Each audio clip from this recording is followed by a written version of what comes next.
Pinangako niya, sabi niya, susugpuin ko ang illegal na droga. Pero wala siyang sinabi na patayin mo ito, patayin mo yan. Wala siyang sinabing ganun.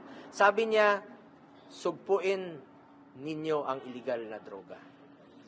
At ang nakikinabang po dito, ang mga anak natin, mga kamag-anak natin na hindi po nasasaktan, hindi nababastos umuwi sa kanilang mga tahanan dahil nung panahon ni dating Pangulong Duterte, ang durugista po ang takot.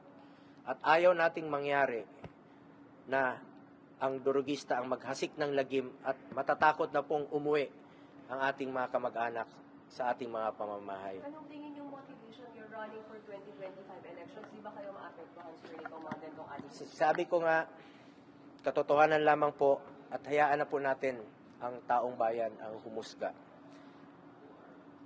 Kung ginawa